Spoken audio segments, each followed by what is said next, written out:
좋아요, 구독.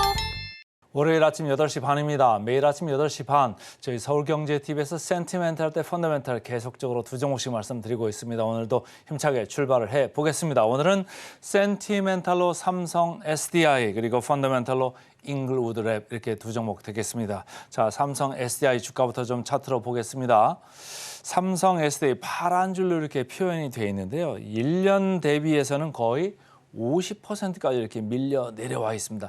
삼성 SDI가 최근에 센티멘트가 좋아서 오늘 말씀을 드리는 게 아니고요. 삼성 SDI가 오히려 센티멘트가 아주 안 좋아서 좀 오히려 말씀을 드리는 면이 있고 이따가 말씀드리겠습니다만 전체적으로 2차 전지주가 최근에 조금 조정을 심하게 받고 있습니다. 관련해서 좀 심층으로 오늘 분석을 해드리겠습니다. 자, 다른 10개사, 제가 10개사라고 하면은 ETF에 이제 들어가 있는 아주 대형 2차 전지 편입 종목들을 얘기합니다.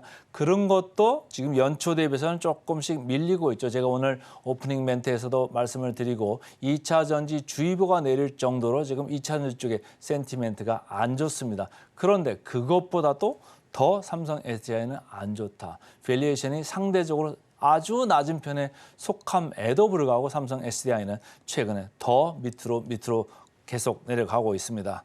자, KB증권입니다. 실적이 부진하다 그러는 거예요. 4분기 실적이 상당히 부진할 걸로 예상이 되고 1월 말에 이제 IR 소집이 돼 있습니다. 그러면 이제 실적이 나오겠죠. 그때 주가가 얼마나 또 쇼크를 받을지는 모르겠습니다만은 일단은 저점을 계속 갱신하면서 이렇게 내려가고 있고 싼 주가가 더 싸지고 있다. 우리 이제 시쳇말로 뭐 지하 1층, 지하 2층 이런 얘기 하잖아요. 어디까지 갈지는 당분간은 모르겠습니다만은 2차 전지주의 대장주적인 테슬라의 주가가 계속 내려가고 있는 한 이쪽의 센티멘트가 좋을 리가 없습니다. 그리고 셀업체들은 최근에 하나 쇼크가 크게 나온 데가 있었죠.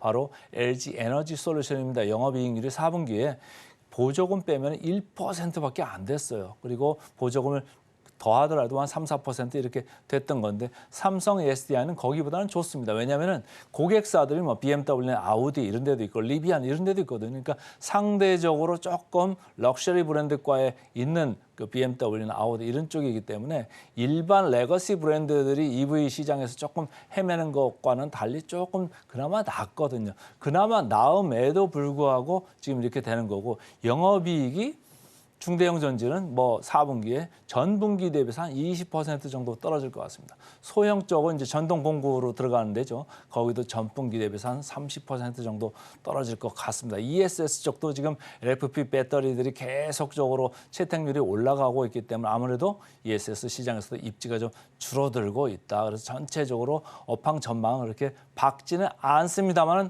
다른 업체들보다는 다른 셀업체들보다는 좀 낫다. 왜? 영업이익률이 거의 뭐 7% 중반 정도는 나올 수 있다 이렇게 얘기하는 사람들이 많거든요. 그러니까 영업이익률이 셀 업체 중에서 가장 좋음에도 불구하고 밸류에이션은 계속 더 내려가고 있습니다.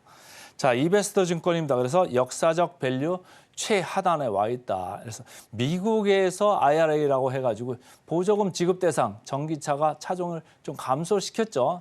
43대에서 19대까지 2분의 1 이하로 지금 떨어뜨려놨는데 그럼에도 불구하고 상대적으로는 동사의 배터리 탑재 비중이 올라가고 있습니다. 그러니까 상대적으로는 좋은 건데 어쨌든 절대적인 숫자가 반 이하로 좀 적용 대상이 줄어들었기 때문에 여기도 조금 마이너스 요인은 있겠죠. 그러나 역사적 밸류의 최하단에 와 있다 이런 얘기예요. 그런데 제가 볼 때는 여기서 조금 금방 멈출 것 같지는 않습니다. 다른 것보다는 좀 천천히 가겠지만 먼저 내려온 게 있고 많이 내려온 게 있으니까 말이죠. 근데 다른 것이 2차 전지들이 쭉 이렇게 같이 약세권에 든다고 하면은 삼성 SDI도 당분간은 안 좋을 수 있다. 그나마 밸류에이션이 제일 싸서 제가 말씀을 드리는 겁니다. 자, 주가 차트를 보시면 아주 계속 밀려 내려가는 이런 느낌인데 누가 파나 봤더니 외국인들이 주해장창 내다 팔고 있어요. 개인들이 반대로 계속 사들이고 있습니다.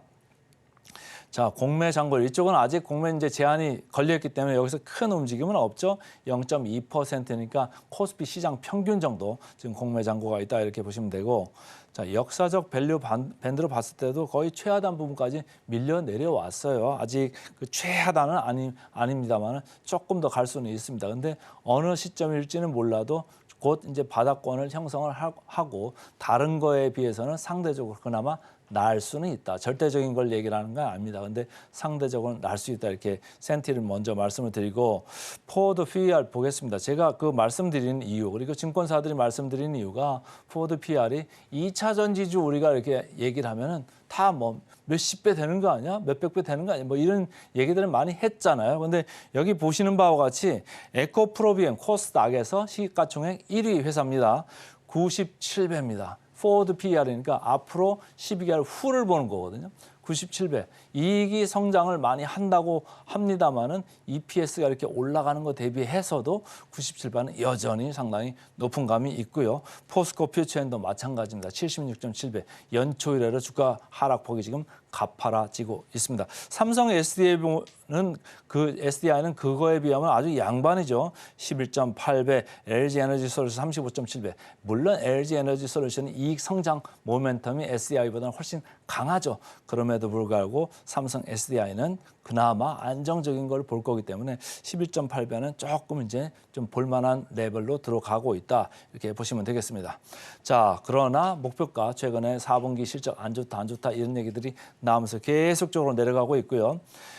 목표가를 대비해 보니까 90% 정도 남았더라고요. 근데 앞으로 목표가가 한 번 더 하향될 거기 때문에 이거 보이는 그대로 보시지 말고 아마도 뭐 5, 60%대로 좀 좁혀질 거예요. 근데 더 좁혀질 수도 있는데 어쨌든 에코프로는 아직도 마이너스권이고 에코프로 PM도 뭐 6%라고 봅니다. 그런데 우리가 보통 볼 때 여기서 한 20%, 30%씩은 다 빼고 좀 디스카운트를 하고 봐야 되니까요. 더 하방 요인이 좀 있다 이렇게 보시면 됩니다. 그래서 최근에 센티멘탈 오히려 안 좋아지고 있는 삼성 SDI 먼저 말씀을 드렸습니다. 이제 펀더멘탈로 바로 넘어가겠습니다. 펀더멘탈 오늘은 잉글우드 랩입니다. 잉글우드 랩 좀 생소한 이름일 수도 있는데요. 코스메카 코리아를 많이 들어보셨죠? 코스메카 코리아가 지분을 가지고 있는 미국 그 판매 법인입니다. 자, 보시죠. 그런데 주가는 코스메카 코리아가 아주 여러분들의 눈에 띌 정도 상당히 강했죠. 잉글우드 맵도 같이 가고 있습니다. 그런데 제가 이걸 왜 한번 골라봤냐 하면은 두 개의 차이가 있어요. 사실은 코스메카 코리아는 한국도 있고 여기저기 있는데 미국 하는 게가 잉글우드 랩이거든요.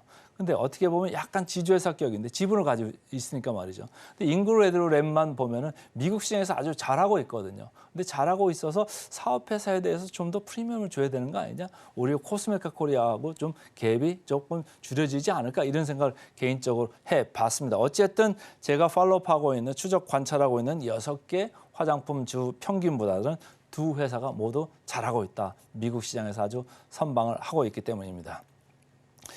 이 전체적으로 차트를 이해하기 좋게 제가 하나 만들어 왔는데요. 미국의 잉글우드 랩 여기 39% 지분을 가지고 있어요. 그래서 이거 하나만 시장을 보겠다 이러면 잉글우드 랩만 보시는 거예요. 그런데 중국하고 한국 다 보겠다 이렇게 하면은 이제 코스메카 코리아를 보시는 건데 여기 밑에 보시면 잉글우드 랩 코리아라고 해가지고 인천 공장 이 얘기도 있어요. 지금 캐파가 한 60, 70% 정도 지금 돌아가고 있거든요. 잉글우드 랩은 더 여유가 있습니다. 한 40% 돌아가고 있어요. 그러니까 신규 브랜드를 론칭하는 사람들이 점점 많아지고 있는데 그런 사람들이 여기를 상대하기 좋은 거죠. 캐파가 여유가 있으니까 금방 만들어줄 수 있잖아요. 그리고 최근에 보면은 인디 브랜드, 매스 브랜드 이렇게 양쪽에 크게 대변되는데 인디 브랜드는 뭐 유명한 셀럽부터 시작해가지고 일반인들까지도 뭐 자기 브랜드를 계속 만들어내고 이렇게 고유의 자기 영역을 구축하려는 브랜드들이 많습니다. 또 매스 브랜드 쪽으로 가면 그쪽은 뭐가 좀 좋아야 되나요? 가격 경쟁력이 좋아야 돼요. 가격이 포지셔닝이 좋아야 되는데 그 양쪽에서 이렇게 수요가 계속 있기 때문에 이렇게 코스메카 코리아나 잉글우드 랩 이런 회사들이 최근에 아주 빛을 발하고 있습니다. 자, 최근에 보면은 미국향으로 화장품 수출액이 계속적으로 이렇게 늘어나고 있고요. 이쪽에서 보시면은 미국 쪽으로는 쭉 이렇게 올라가고 있는 반면에 중국 쪽에서는 쭉 이렇게 시장이 좀 줄어들고 있어요. 그래서 미국 화장품 쪽에서 수출이 보면은 한국이 계속적으로 올라가고 있다 이렇게 보시면 되고요.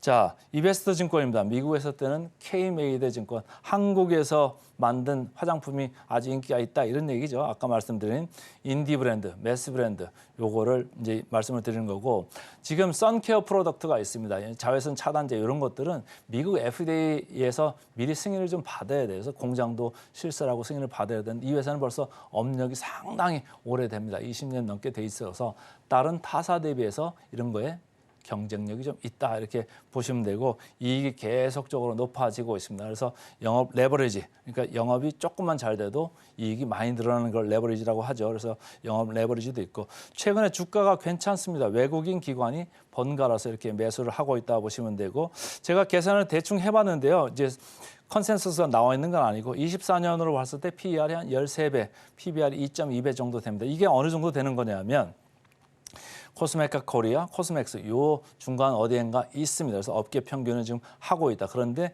해외 쪽에서 비즈니스하면 업계 평균보다 더 나을 수도 있죠. 그래서 오늘은 센티멘털로 삼성, SDI, 펀더멘털로 인그루드랩 두 종목 말씀드렸습니다.